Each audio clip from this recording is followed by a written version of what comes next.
Aloha, everyone, and welcome to another episode of the Warrior Women in the World of Entrepreneurship podcast. I'm your host, Kolo, and I'm joined today with a very, very special guest. She's an executive producer, singer, actress. She's also the CEO of her family's companies, as well as the president of the Bruce Lee Foundation. She's also a podcast host as well of the Bruce Lee podcast, and she's an author of the book, which is Be Water, My Friend. So if you haven't guessed already, my very special guest today is none other than Shannon Lee. Shannon, thank you so much. Oh my gosh. And one other thing that I forgot to say is she's a mom. That's a super important job. So she is mom of a beautiful young lady. And Shannon, thank you so much for being here today.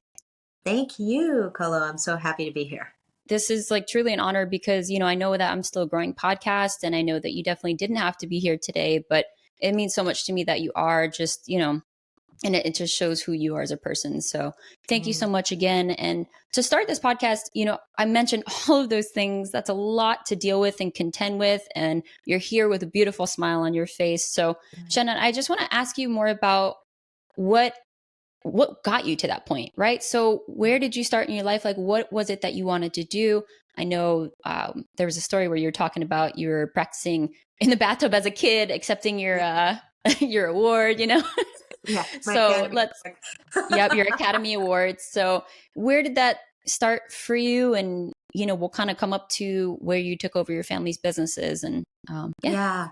It's funny because here I sit closer to my 55th birthday than 54 at this point. And I have gotten to know myself so much better over the process of those 55 years. Yeah. If you were to ask me when I was a kid, like, what were my goals? What did I love? I guess I would say that I wouldn't have been able to articulate it the way that I can now. And at the same time, there's a beautiful innocence to youth, right? Mm-hmm. Where you're just doing it. You're just pretending to accept your Oscar in the bathtub. Do you know what I mean? I still do that. I don't know what you're talking about. without sitting there saying like, one day I would like to, and have an Oscar, and what does that mean, and what would that really mean for me as a profession, and like all of that kind of stuff. Yeah. So I think that for me, one of the things I've landed on is I really just love to use my imagination. Yeah. And I really love to be creative. And I think that my path has always been a path where I have tended to pursue individual goals as opposed to, being a part of a big organization or a big team or something like that. I think at one point in my life, I wanted to be a lawyer. Yeah. At another point in my life, I wanted to be the president of the United States. Go for it, girl. Hey, it's never too late. Probably could use you right now. But I think that one of the beautiful things about my lineage, where I come from, the way I was raised, and who I am as an individual, is I really just go with the flow. I really just, be water, my friend, right? Like, Yeah. I wouldn't have put it that way then, but it's sort of like, I just see like what's in front of me. What is there to do that's in front of me? What is calling me toward it? What do I feel like I want to try? Yeah. And then I try it. Gotcha. So then at what point did you start taking over your family's companies? So I didn't step into that until 2000. Got it. So at this point, it's been 23 years, but if 2000 feels like it's not that long ago. This is not. It definitely does not. I was born in 91. So, I graduated college in 91. So there you go. We're connected. It's fine. Yeah. Before that, I got a degree in music. I have a degree in music. Oh, you did? Okay. I did. I'm not going to, I did try to look it up, but I didn't find that. Yeah. So thank you for clarifying that. And that's awesome. Yeah. I was really excited to learn that you're also a singer. I'm also a musician. Sorry, continue on. Musicians and singers unite. Yeah. And again, that was another thing where I went to college mostly because that's kind of what you did out of high Yeah. school, or at least the high school I went to, right? I didn't really know what I wanted to study. And both my brother and my mom sat me down and they said, well, just take classes that seem interesting to you and follow that, right? Follow the Yeah. love. So follow the what's interesting, exciting, what's piquing your curiosity. It's such a small thing, but it's such a huge thing, right? Absolutely. Yeah. Not everybody gets Yeah. that advice either. It's a Yeah. super confusing time, and you're just like, you feel like the whole world is on your shoulders because if you don't choose the right major, then you're set back or whatever. But I was in that same boat. I was like, no, I'm going to go and doing what I want to do. But, Well, and I think the important thing for people to know is that you don't have to only do one thing in your life. Like, yeah. and that's not to say you have to do many things at once, but you can change course at any direction. So at one point I was a singer and I got a degree in music. Then I Yeah. decided I wanted to try acting and I moved back to Los Angeles and I tried my hand at acting. And then at some point, my mom said, do you have any interest in running this company and looking after your dad's legacy? Right? It wasn't like a formalized company really at that point. And at that point I was like, yes, actually I do. Yeah. And that was in 2000 that I started Did you that. have any did you take any business classes prior to that, or did you have any experience really running anything, or it's just like, yeah, sure, mom, like give it a try, I guess. Yeah, no, I had no business experience. I mean, had I had jobs, sure, I'd had some jobs, Yeah. but no, I had no entrepreneurial training. I had no, not taken any business courses, none of that sort of stuff. And I really just did it by feel. And I think that one of the I mean, I can pass on a couple of things that I've learned in the course of running all of this Yeah, please do. that were really important to me, which is I think it's really important to be okay with the idea that you don't know how to do everything, Yeah. because when you know what you don't know, then you know what you need. You know the people that you're looking for to help you, you know what you need to learn, right? Like, but you don't have an ego. You're not pretending like you know when you don't really know. And then you end up making decisions based on that, which usually aren't great decisions.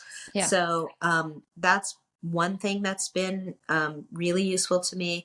The other thing that became really useful to me, because in the beginning, I always sort of deferred to the business people, like the people who had been doing it for a long time and who Hmm. knew. And I always felt like, gosh, I don't know anything. Like these Yeah. people, they've been doing this. They are the ones that know. And at some point, I started to realize that most of those people don't actually know what They're just really they good have. at pretending. Yeah, exactly. They have some experience, of course, but their experience is in things different from what I'm doing, right? Yeah. Because especially what I do, which is looking after my father's legacy, is a very unique thing, right? Yeah. It doesn't fit neatly into a box. It's not like I'm an accountant and I want to run an accounting business and I need to know that, right? Yeah. So so I noticed that the key component to why we were successful and able to be successful was because we really, really cared about what we were doing. Yeah. A lot of people in business, they're just trying to do business, but they don't Yeah. really care about about the product or the company or the organization or the people or whatever it is, right? Yeah. When you care about that, then you are trying to make decisions from a place of authenticity and a place of integrity and a place of alignment and all that sort of thing. And I found that to be one of the most powerful things that I could have in my arsenal. Yeah, absolutely. And then actually, so I had interviewed Kumu Michelle Manu, who I think you Hmm. also did as well. Yeah, I yeah, yeah. listened to that podcast episode. She's amazing. I absolutely love her. She's She is. very She's giving. Yeah, generous, just same kind of vibe. So what she had said that I really liked and that really hit home for me was you need to treat your business like it's a family member. yeah, You take care of them, more than, not that you should say more than yourself, but you do most of the time, right? Like you're putting more effort into making sure that they're okay. again, you should also do that for yourself too, but it's nice to kind of personify your business as that, because you are going to care for it differently. You're going to not just see it as something that's just there that you're trying to build in a separate entity. No, it's part of the family, it's part of you. Hopefully it's something that you're wanting to do. If it's not, then I think, that route of Yeah. entrepreneurship or business is maybe needing to change. But yeah, no, you're absolutely right with that. And it's part for me, like my approach to life, which my business is part of life, right? And whether your business is a family business like mine, or it's something else, it's more of a career that you're creating, it's still your life. Like you Right. spend so much of your life at work, Yep. right? And so for me, it's really important to have a holistic approach to business, sort of as you were saying, that Michelle was saying as well, is like, it's part of my life and it's part of who I am. Mm-hmm. And I want to be able to show up as myself, my Yeah. authentic self in every part of my life. I don't want to be, this is my work self and this is my home self and this is my friend self and my partner self and my family self. Like, no, I want to be able to step into all of these things just as myself, and my business is 100% part of that. Yeah. I was like, trying to explain that too. Like, I understand why people say like separate business and pleasure. Like, certain things you should, but at the same time, like things are going to cross, and it doesn't mean that you should necessarily treat people differently based on that.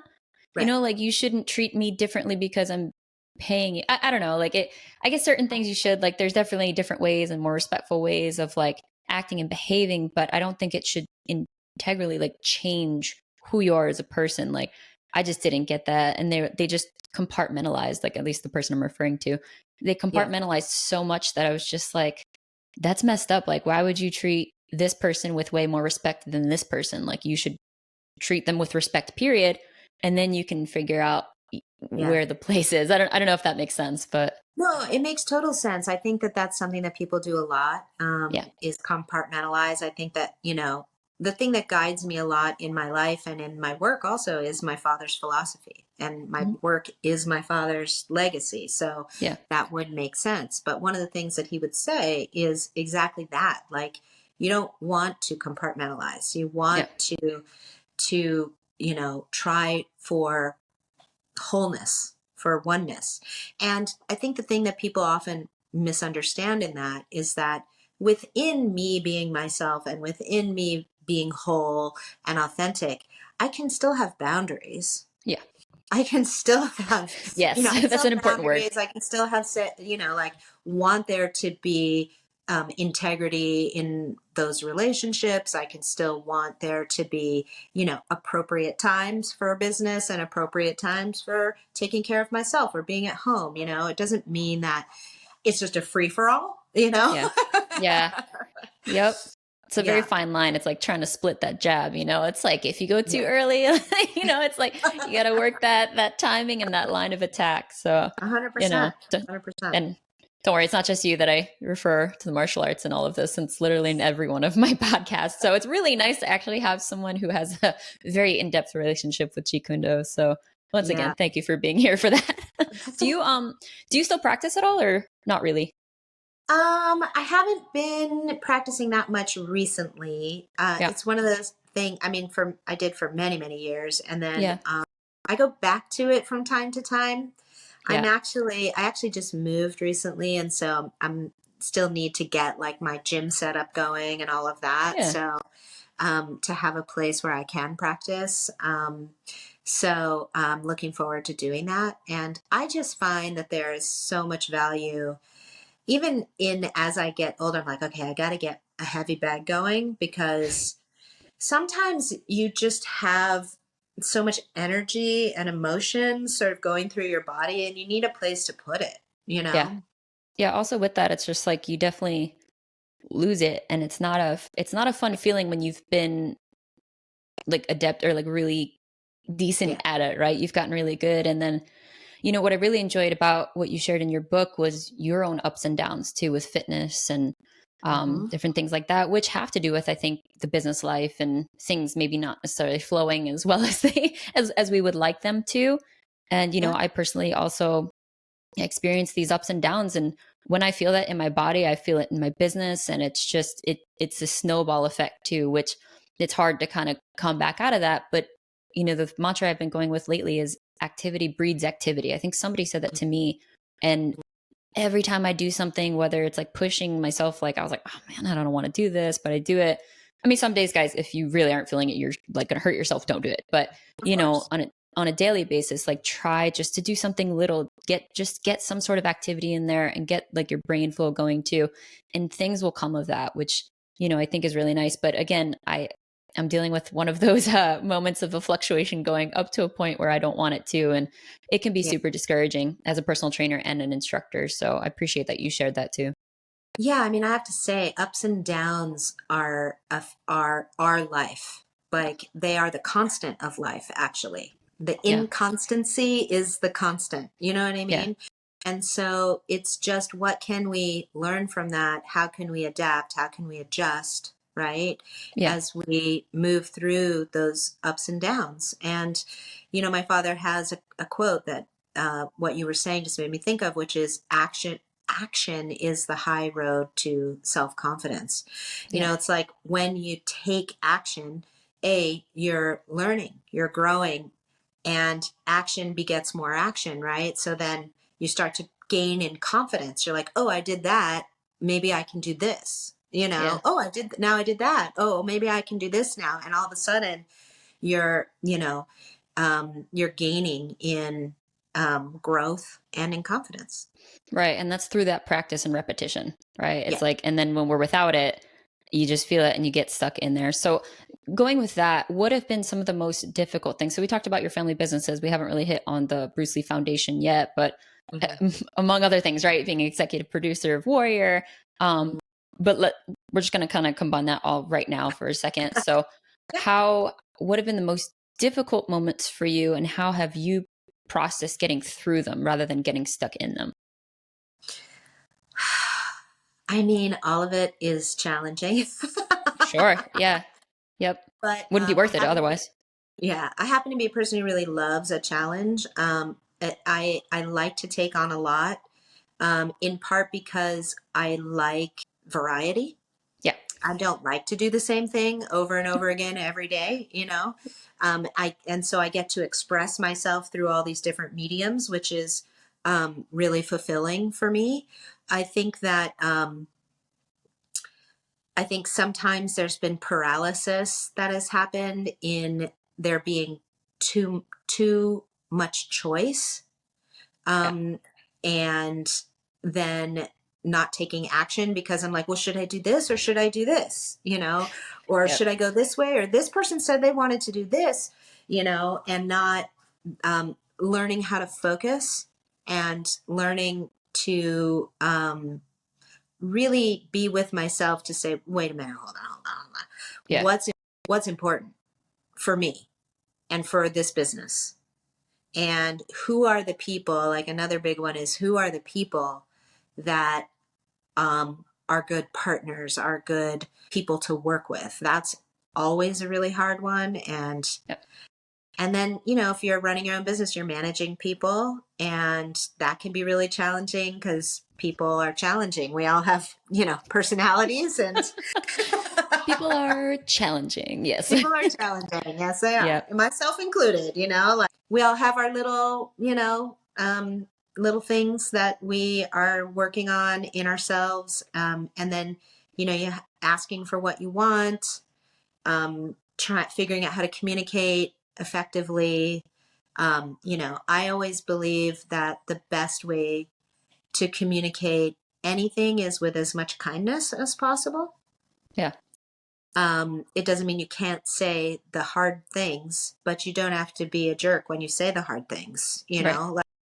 And so, but then also like not being afraid to say the hard things because you need to say the hard thing, Right. it's all of this, like in every moment is such a learning curve and a growth curve and a challenge. And I think that, I've had difficulty with figuring out how to focus, finding the right, you know, people to work with, I've made decisions based solely for financial reasons, and those usually don't turn out to be the best. It's Yeah. like sometimes you have to make those decisions because you're like, I got to pay these people. So, Right. Yeah. It's like bills and people that I have to pay are calling. So yeah.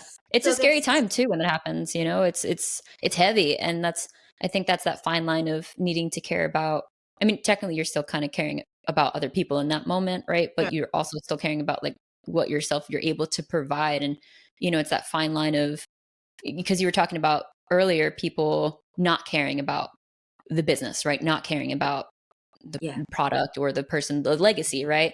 And it's yeah, like sometimes you have to make sure that you are looking at both, right? Some people are only caring about themselves while others are caring fully about the business. And there does need to be an in between. There does need to be a meeting of that, because if you're not taking care of yourself, then you're not going to be able to take care of others. So totally, for sure. I'm totally, sorry, you were going to totally. say something before. Oh, I think in the beginning it was also really hard because this business is surrounds my father, right? Yeah. And so in the beginning, especially not having a lot of business experience, it was really hard not to take business negotiations personally. Yeah. That was a big learning curve. It's like it's not personal. These people are just trying to do business, and of course, they're trying to get the best for themselves. Yeah. And in the process, they're trying to take something from you in order to do that. And in the beginning, I would get really like emotional about it. Like, this is my father. Don't you understand? Yeah. I mean, yes, I probably would have done that as well. That's not easy, especially drawing that line. But I was listening to another interview where you talked about that as well. And, you've been able to kind of mitigate or find your way through that minefield as well. And,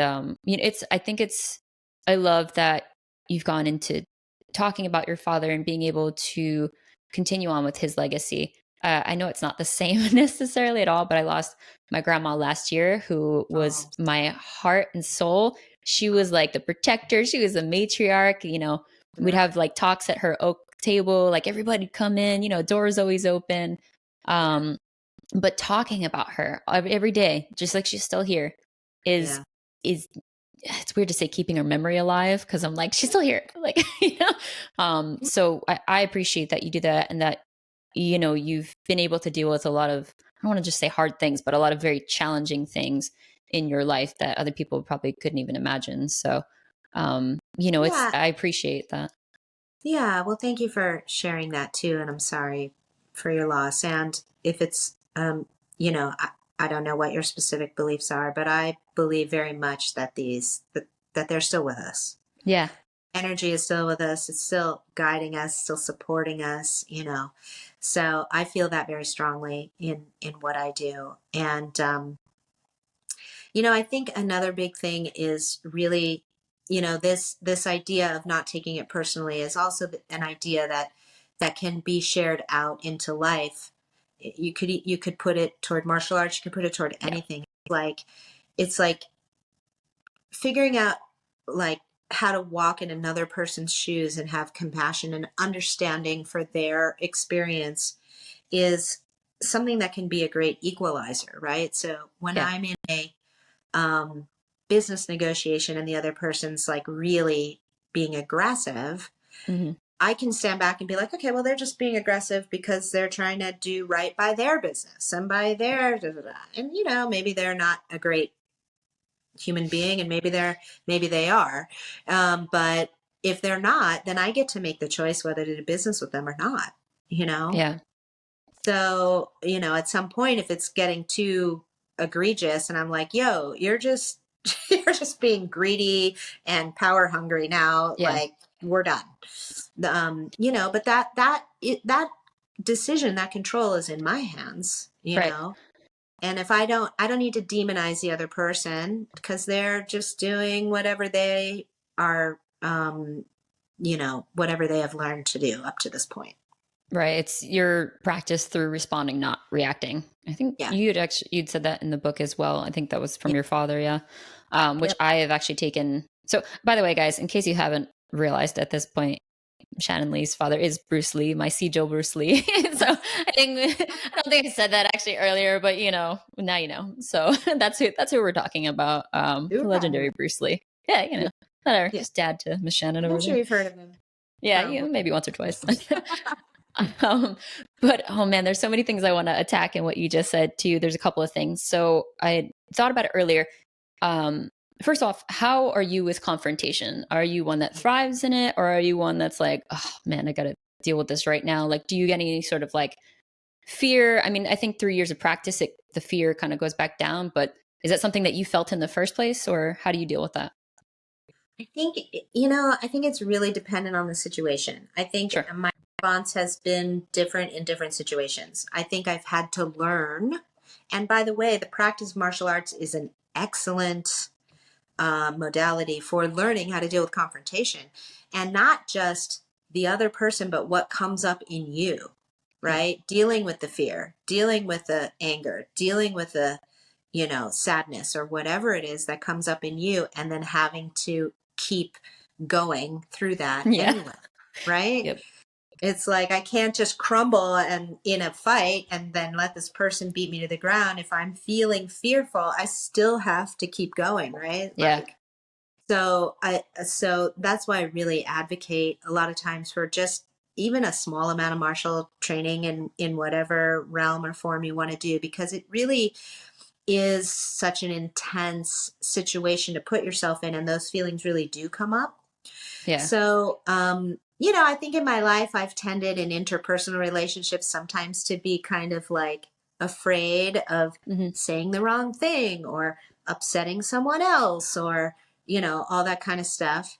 But then in some business situations, I've also been like, oh yeah, go ahead. Yeah. Make my day. Like bring Yeah. it. Yeah. But And I think, yeah. yeah, Sorry. sorry. No, you go. Uh, I was just going to say, even in those situations, I'm never one of those people who's on the attack. I Hmm. really like to, if I am very aware of what's going on and I see that someone is trying to be manipulative or aggressive or whatever, I just like to observe. I just Yeah. like, oh, okay. Take your best shot, like Hmm. let's see, show me who you are, Yeah. That's you your Jeet know? Kune Do. Yeah. Yeah. So, but how long did it take you to be able to kind of maneuver through that? And especially, I know I haven't really mentioned it. We're just talking business, but this is the Warrior Women in the World of Entrepreneurship podcast. So, Yep. how have people received you as a woman in the industry, especially when you took it over? How, if you don't mind me asking, how old were you when you started the takeover? The takeover. I was 31. So 31 years old, you go Yep. into this, no business experience prior.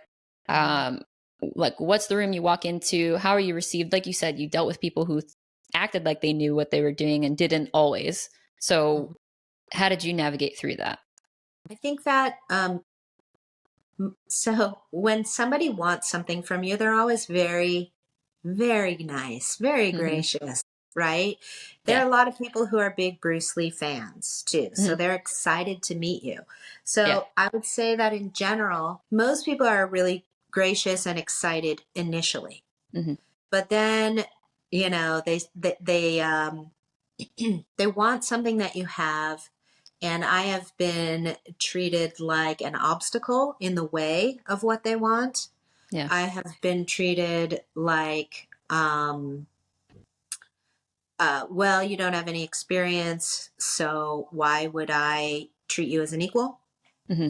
Um, I've also had people say, well, because you're a woman, you probably don't understand.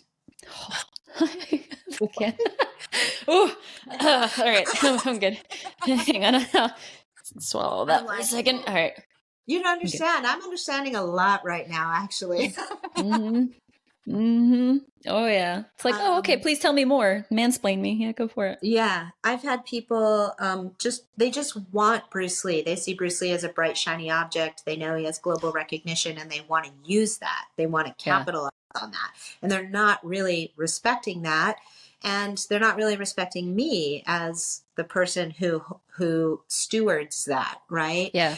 And so, if they're going to disrespect me, then I kind of already know that they're not going to respect my father that much, Yeah.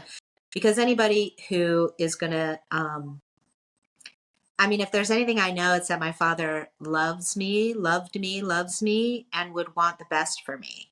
Yeah. Right. And so, and I really try to run my business with as much integrity and in alignment with who he was as a human being as possible. And it's hard because you're running a business, and business brings in all these factors. It brings in money. It brings in, control. It brings in all these things. And so people are constantly fighting me over Mm. that. People also are sometimes not understanding who Bruce Lee is or what he stands for. And they think, oh, what? He's been gone for 50 years. He's the past. And I'm like, well, it's not really the past. Like, we have 45 million people on social media, and most of them are under the age of 30. Like 80% of them are under the age of 34. Yeah. They weren't even alive when he was alive. So like, he's super current. Yeah, exactly. Yeah. So, Yep. and, people in power, especially if they tend to be, white men, they kind of don't really get it. Right.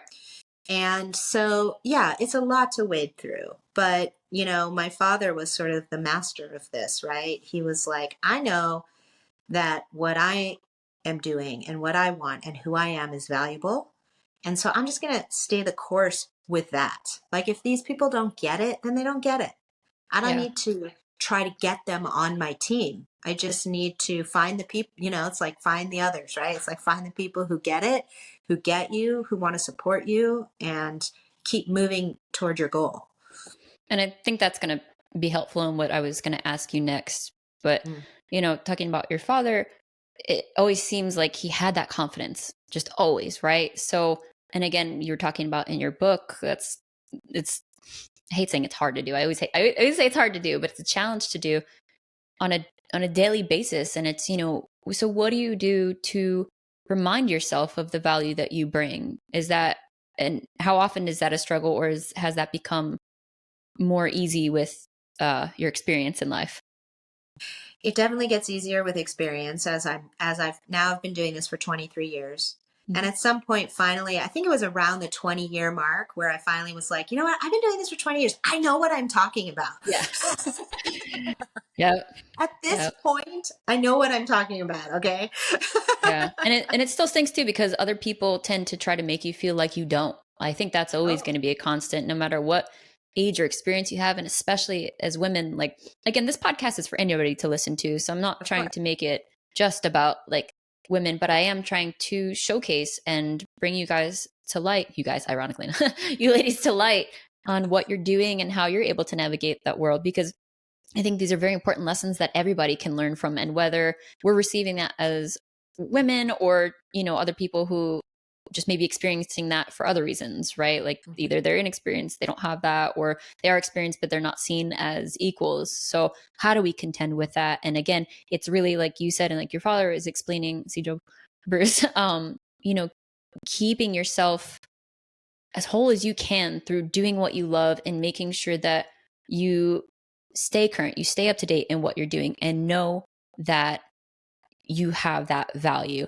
And if you feel like you don't, then okay, let's look into why you feel like you don't. And then maybe let's work on that. 100%. I've had to do a lot of personal self work, which is Yep. another thing my father did. He did personal self work Mhm. because if you feel inadequate, then there's going to be a certain amount of, um, you're not going to see your own value in even in a workplace situation, right? So it's like you have to look at yourself, look at how you're caring for yourself, how you're valuing yourself, where some of the work might be that you need to do around that so that you can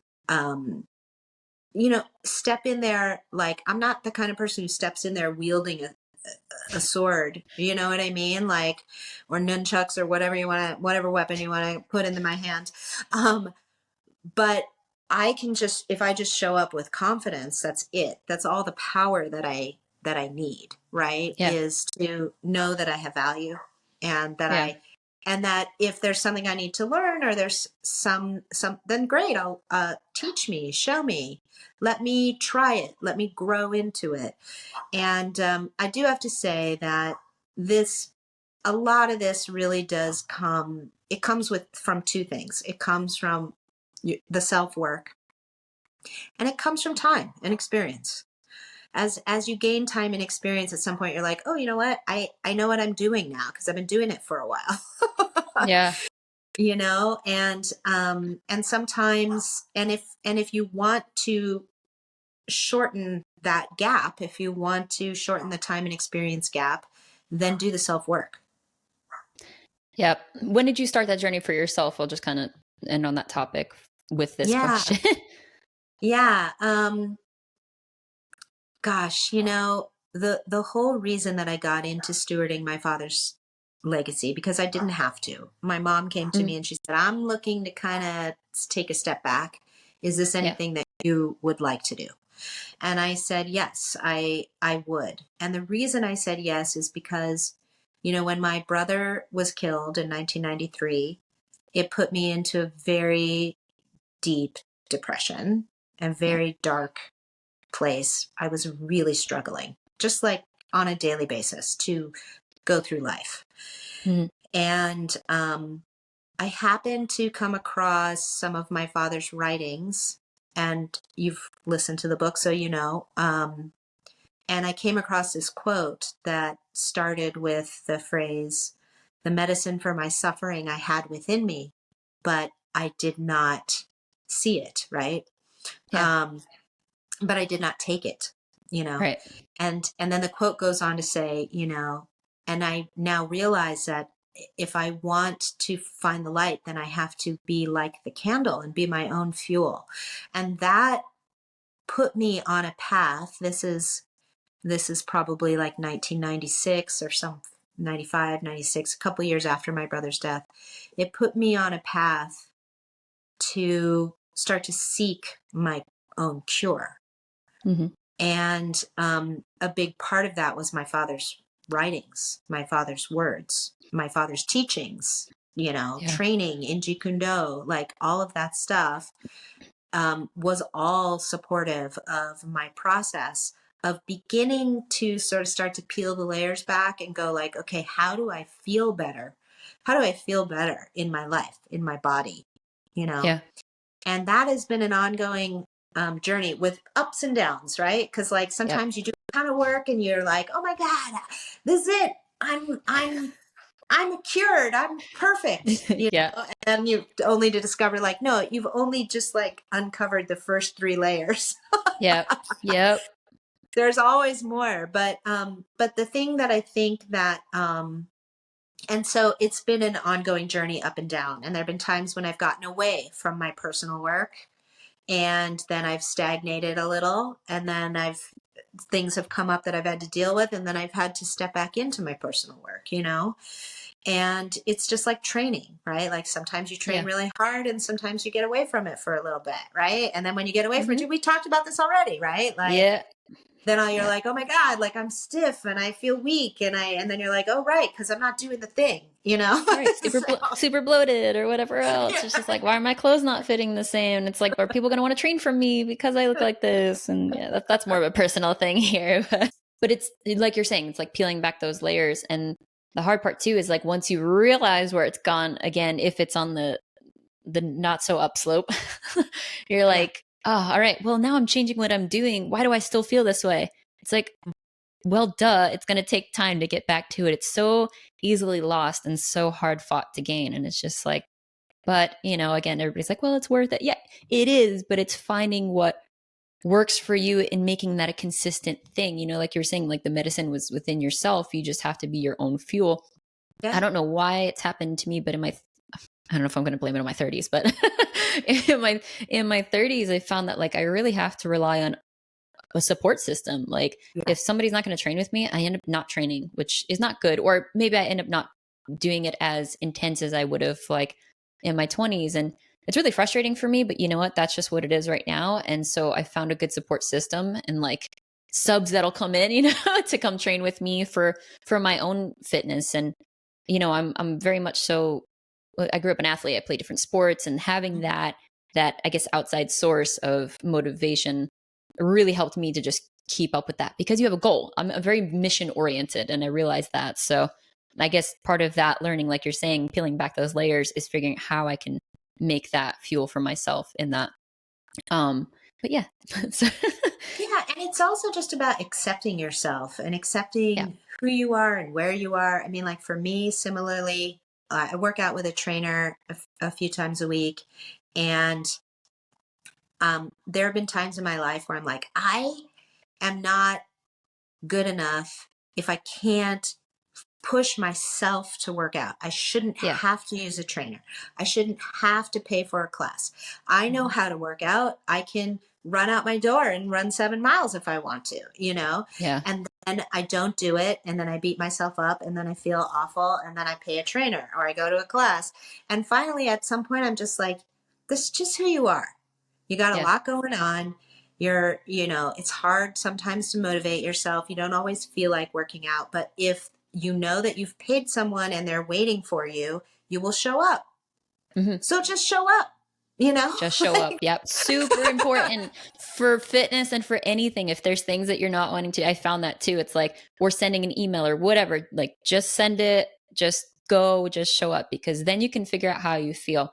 But yeah, getting there is I think the most challenging part. So figuring out how to get that to work for you is what's there. And the reason that we're talking about this is because I think it's so integral to how you, I guess, react or respond. I don't know what would be in this case, to your business dealings and to what you do on a daily basis with that. Because if you're getting out of habit with your personal life, you're probably going to be out of habit with your business life. And then everything again starts to sort of snowball. And then you're into panic and all these things. So, trying to navigate through that is where you can get really in your brain. But that's where that, you know, Jeet Kune Do does come back into play, because it's like the most direct. The goal is to have the most direct thing that's going to reach your goal, whether that's punching somebody in the face or, or having a better business practice or working out or whatever that case may be. 100%. And, you really need, if there are things that you struggle with, then you don't necessarily need to beat yourself up and say, like, oh, well, I'm not good at this. I need to be good at this. Mm-hmm. Sometimes what you need is to say, what is the support system that I need that will help me here? Because I know I'm not good at this. I know I'm not, organized or good at calendaring things or good at, you know, having these meetings or talking about numbers. Like, who do I need on my team?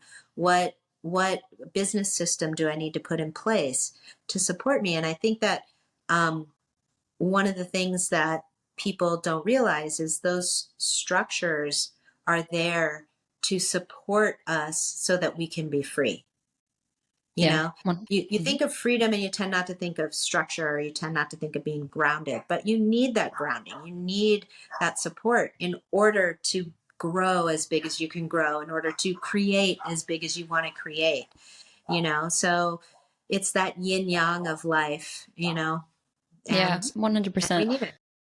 Yeah. And I found that here, like in Hawaii, like I moved here and it was just, I got stuck. I would be inside a lot of the time. Like, and then until I started like meeting people and in the neighborhood, like they were super helpful. Like, and like, then I start to understand the definition and the spirit of aloha, and it's, you don't always find that. You don't always find that as an outsider, right? Like, Yeah. which I am, and that's totally okay. I'm okay with being the outsider, but it's nice that they've also welcomed certain people have welcomed me in, and I'm just trying to give back as well. My biggest Yeah. thing is like, I didn't want to just be like another white tourist here that's just like la di da. I don't want to make it Yeah. about race either, but honestly, that is, what tends to happen. But so I was just like, that's my hesitation with moving here. But then when I did, just trying to learn about the culture, learn the language, Olelo Hawaii. So I'm learning that a little bit from the kids that I teach, my students. So yeah, so I have this little, like, now in the carport area, I have my little school, my Tasco Fit Martial Arts and Fitness, which I never thought I would have as a school. Like, I thought I was just going to do private lessons, and then people kept asking me if I do classes, and I was just like, sure, let's. So, I started out with like two Yeah. neighborhood kids and one adult, and that was like for the first year. But so my point to this is that they became part of my support system, but also like my ohana now, right? So they've been Yeah. word of mouth through them. And then now through them, I have a few more students.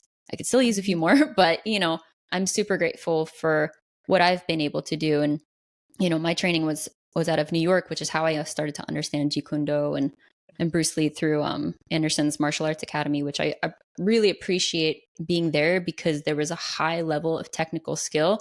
And like you said, like having to go through the fire, having to go through sparring, but also having people that care, and Yeah. so it was super hard to start on my own. And I was super sorry not to go too much into myself, but this has to do with opening my business. Is even calling myself like Sifu Kolo is like super like I researched. I was Sure. like, is this proper for me to call myself? I like was I supposed to ask permission? But I knew that I did have the permission because my Sifu had I got certified under Guru Dan as well. Okay. So he'd said, once you have that, pretty much you can go anywhere in the world and open up your own school. Yeah. So okay, and I like overthought it. I overthought it so much, and even to this day, I'm like, are people looking at me like funny because I'm calling myself Sifu? Where's my skill level at? And it's just like I'm calling myself Sifu because it's to keep up here because there's other people here that have called themselves that who also teach Jeet Kune Do. So I'm like, I want to be competitive, right? So, people understand that Sifu and Jeet Kune Do over here is kind of synonymous, at least in the area that I'm in. And then also I liked having a Sifu. I liked having somebody that I could call that leader, that person. And it's so cool to have the kids and the, adults come through and I don't know, just to, just to be that. So I'm super grateful to your father, first of all, for establishing this philosophy and this art. And, Mhm. I'm very grateful to you for continuing on with the legacy and teaching people. And I know we're running low on time, which is, this Yeah. always flies so quickly. So, I know Yeah. you just did the 50th anniversary of your father's passing. So you did a celebration of life, but you did that through the Bruce Lee Foundation. Can you tell us a little bit more about the Bruce Lee Foundation? Sure. The Bruce Lee Foundation is our public charity. Its mission is to share my father's teachings, in particular, to help empower youth and work with youth mental wellness. We have been running camps, Camp Bruce Lee for kids. Awesome. We've been doing that with a handful of different organizations all across the country, the Boys and Girls Clubs and things like that. And, for me, I know, the reason that I got involved in all of this, as I said, I was going through a rough time and my father's teachings helped me. Yeah. I have been helped, empowered, inspired, motivated, healed by these teachings and practices. And so for me, anything I can do to pass those on, I want to do, because when you work on yourself and you start to actually feel better, you're like, oh my gosh, other people could feel better too. Wouldn't it be great if we all felt great, you know? Yeah. and and we were all healed and all this stuff. So through the Bruce Lee Foundation, we do exhibits around the world. We do kids camps. We do I give different talks and educational um, teachings of some of his principles and philosophies. We've worked with kids as young as 4 or 5 years old, all the way up to 25 years old. So, um, I'm just trying to grow that part of the organization.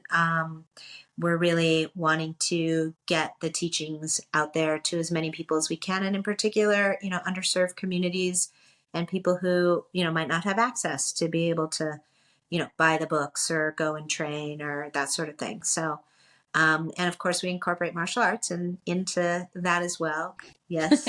So yeah, so that's the Bruce Lee Foundation, and Awesome.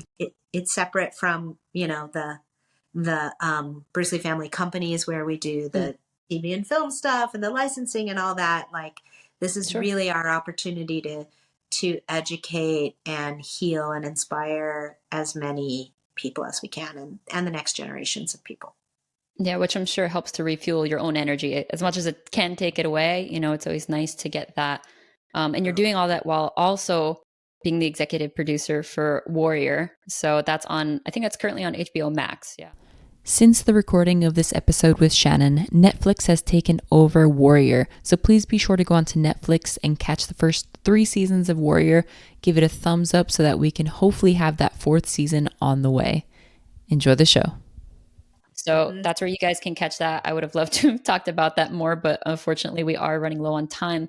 And the final question, excuse me, that I want to ask you is, what is it that you would like to share with any aspiring entrepreneur out there, or other entrepreneurs who are at just different stages of their experience? What is it that you'd like to share with them as a final note? I think, I think my father said it best, which is don't think, feel. As you said, we can way overthink it. We can talk ourselves in and out of things. We can second guess ourselves. Our minds are running a million miles an hour. They're sometimes telling us we don't know enough.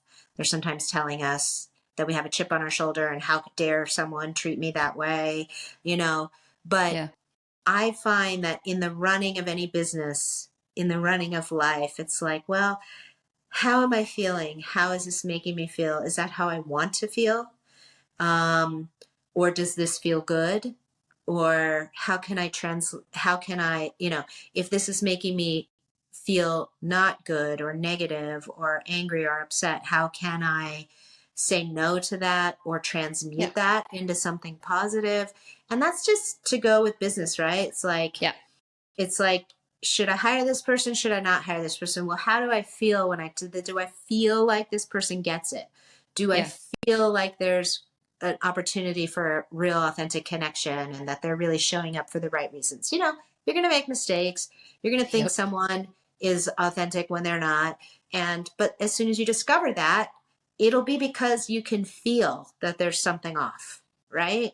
And then you're like, Yeah. something is off here. Okay, let me investigate that more. So I think I would say that, another big one that I'll just mention quickly is also to Sure. get out of the scarcity mindset. Yeah. There is enough of everything for everyone. And your message, you might say like, well, I feel like writing a self-help book, but there's already 500 self-help books or 500,000 self-help books. Like, yeah, but somebody is going to read yours and really hear it. The reason there are 500,000 self-help books um, is because we speak to each other and connect with each other through different voices in different ways. And so it's like, yeah, there's no scarcity. Just keep authentically showing up, coming from your heart, right? I try to tell Yeah. people all the time, Bruce Lee is all about love. And they're like, what do you mean? He's about kicking ass. I'm like, yes, but from a place of love. So It's all together, people. It's not always separate. I'll kick your ass because I love you. Yeah. yeah, it's he said honestly expressing himself, right? And when we honestly express, it's coming straight from our heart, straight from our soul, Yeah. right? So, so the heart and the soul is part of that feeling. And I don't Yeah. mean necessarily like emotions. I mean Right. like sensing, like Right. energy, like Yep. where is the push, where is the pull, using your intuition, like that kind of stuff. Yeah.